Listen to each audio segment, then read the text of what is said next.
inspiring the female entrepreneur, inspiring the female African entrepreneur, right? I don't know if the presentation is up, so we can shoot.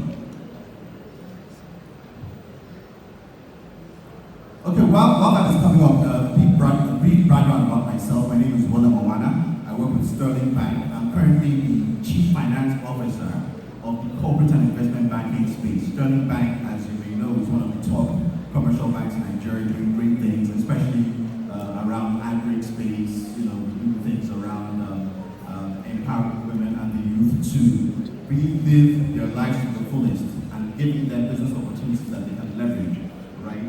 I believe the presentation is up now, so I'll just go straight into it.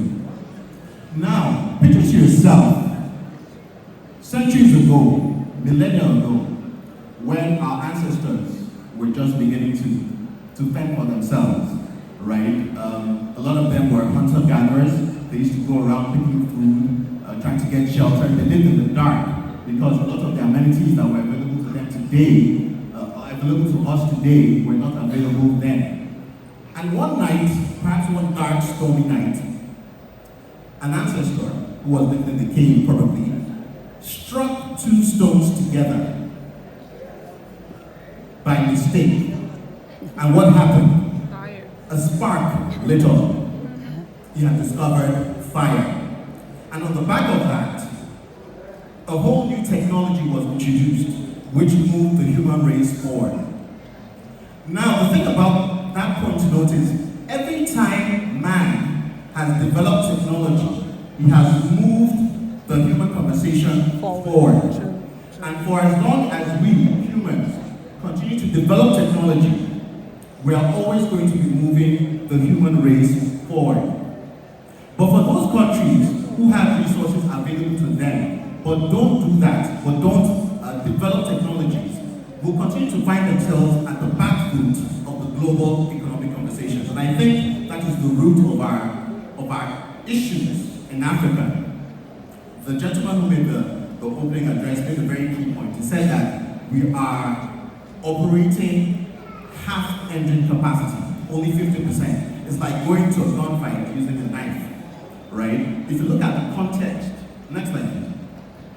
If you look at the context of the African backstory and you look at what is happening to us today, we are seeing so many things going on. We're seeing unemployment at a very high rate, economic crisis, financial crisis, increased poverty. Things are just going on around the continent. And for as long as these issues continue to be at the fore, we're going to have a very hard time trying to solve the issues that confront us as a nation or as a continent.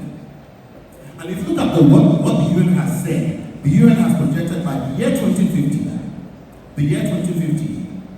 the global population is going to increase by an additional 2 billion people. Currently, we're about 8 billion.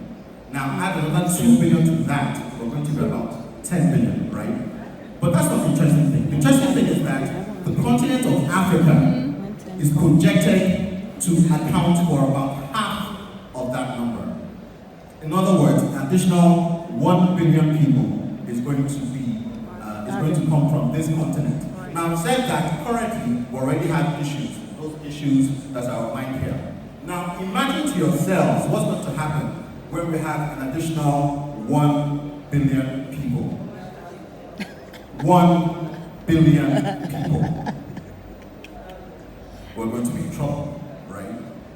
So it means that if we don't start from now to begin to confront those issues and deal with them decisively, by the time 2050 rolls around, we're going to find ourselves in a very bad spot. Next slide. And then the actions should be Next slide. Right. sustainable. Now, I've said that Scalable. Yeah. women leaders have the potential to paint the future. But notice the emphasis. Women leaders. Leaders. Not just women, but It's not women about leaders Yeah. have the potential Drive action. to paint the To future. influence things. What is potential? I've heard very many definitions about potential, but this is the one that struck me the most. Potential is everything that you're able to do but haven't done yet. Everything that is your power to do, everything that is your ability to do, but you haven't done yet.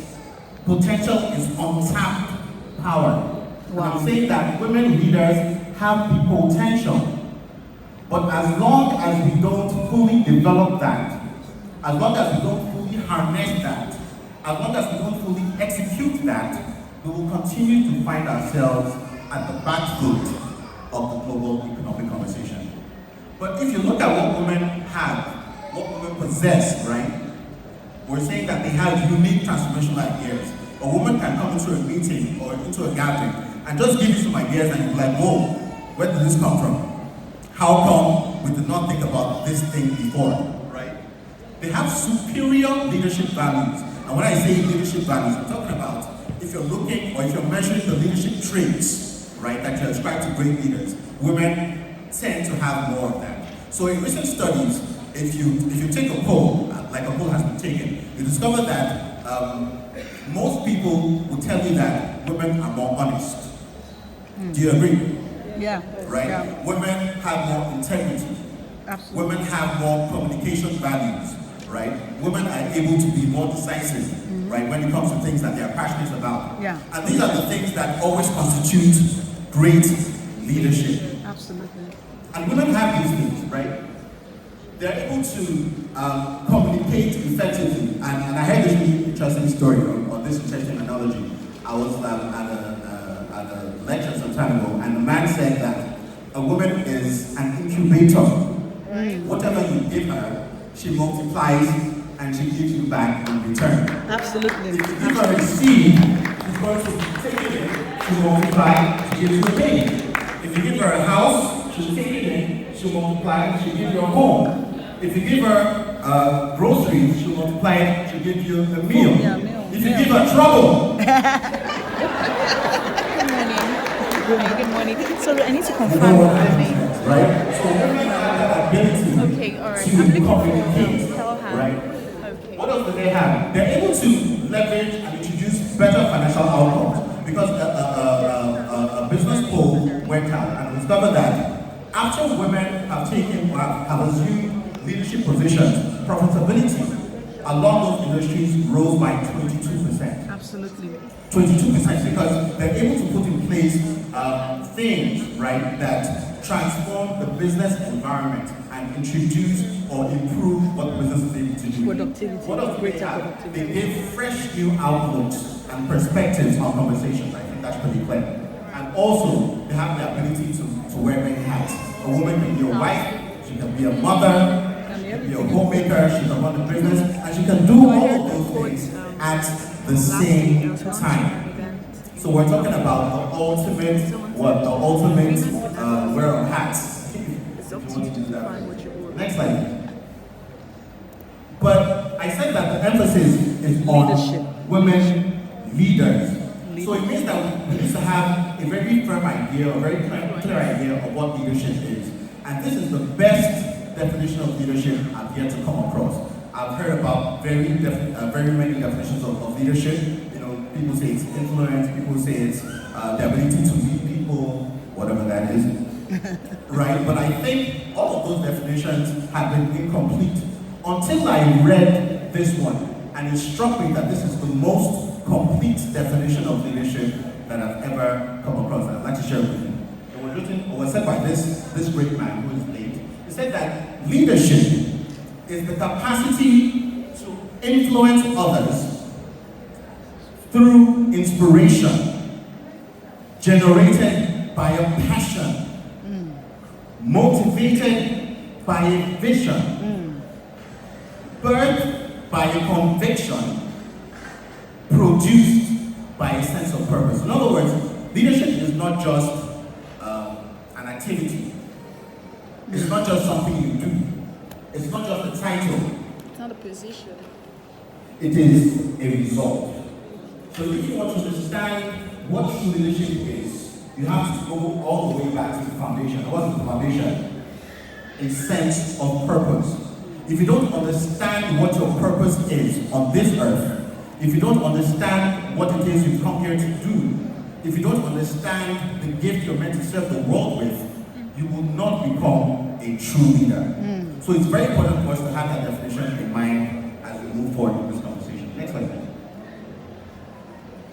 And when it comes to entrepreneurship, because leadership cuts across very many fields. sectors. We talk about it in terms of sports, in medicine, in business, etc. But we're talking about entrepreneurship. And the very first question I like to ask people when we talk about entrepreneurship is to ask them, are you sure you are an entrepreneur? Or are you a business owner? Because the two mean different things. Absolutely. And I think that we tend to confuse those two terms, right? When people say that I'm an entrepreneur, what they typically mean is that I run a business or I own a business. But like I said, entrepreneurship and business ownership are two different things. And I put here about 5 different metrics which you can use to separate the two, right? And for instance, if we're talking about purpose, what is the purpose for running a business from a business owner's point of view? The business owner is looking at the bottom line. Okay, I'm starting this business, right? By the end of the year, I want to make $1 million or whatever it is. So the guy is, or the lady is focused on the bottom line. How much am I going to make?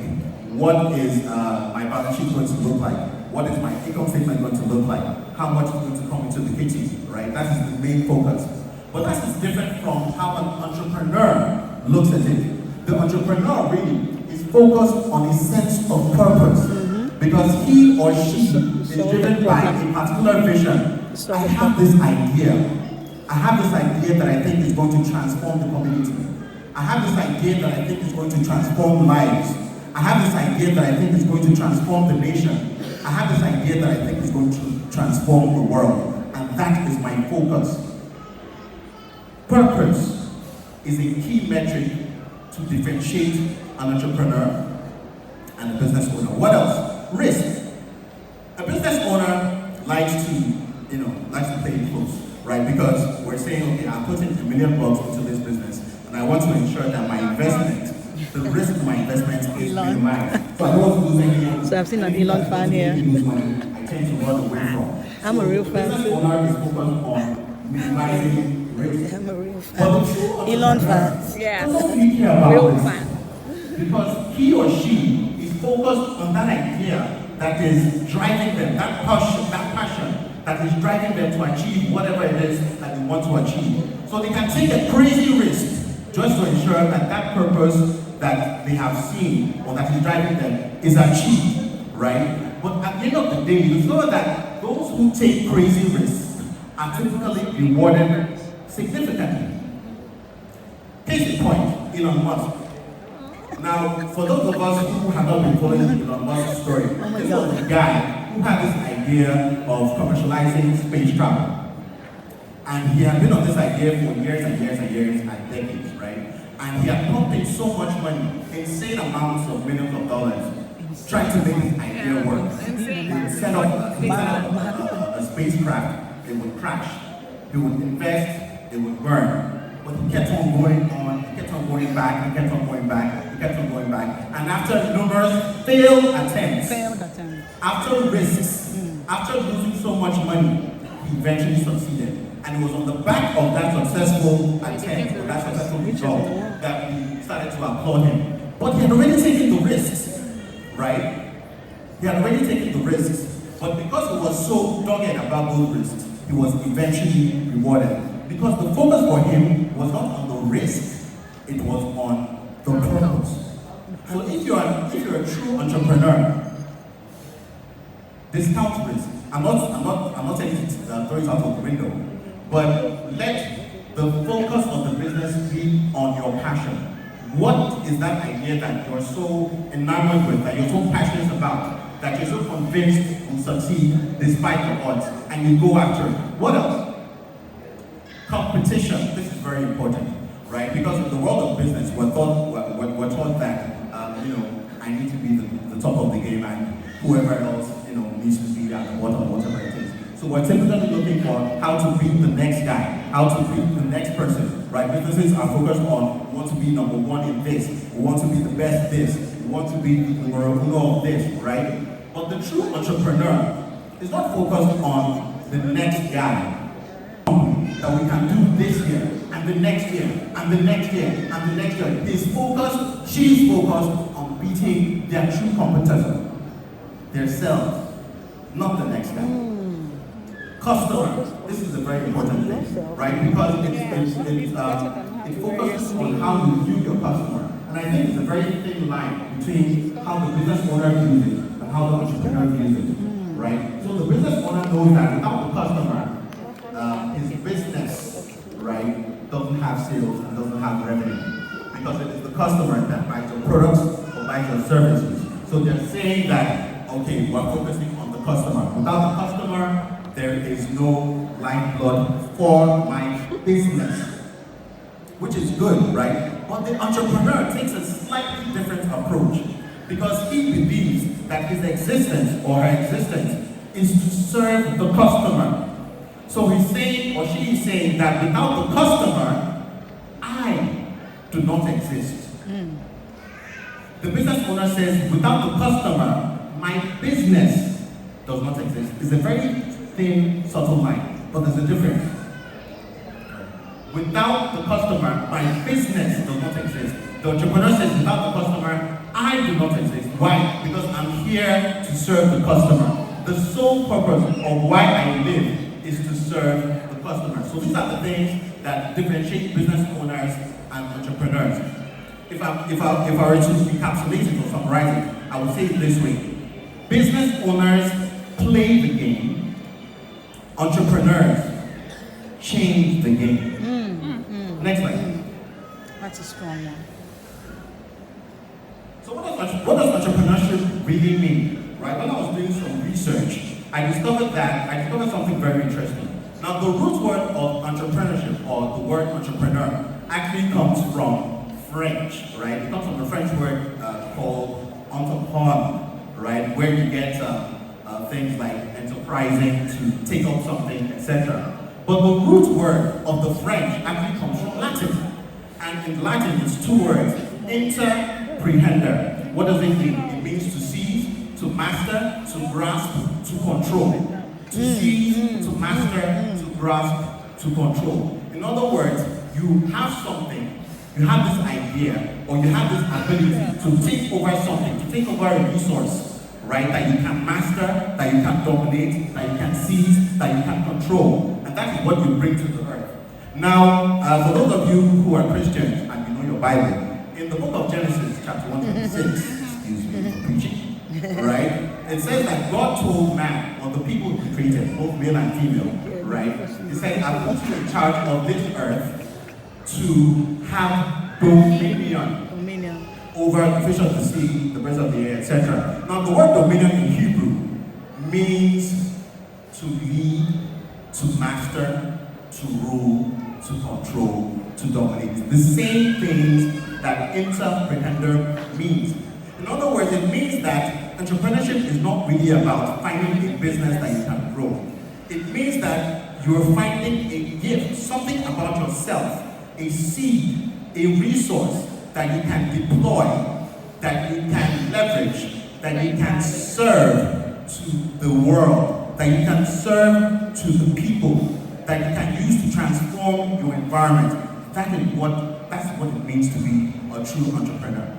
And if I were to close this conversation, it would be to remind you of the words of George Bernard Shaw, who said, some men see things as they are and say why. But I dream things that never were and say why not. Why not? Thank you very much.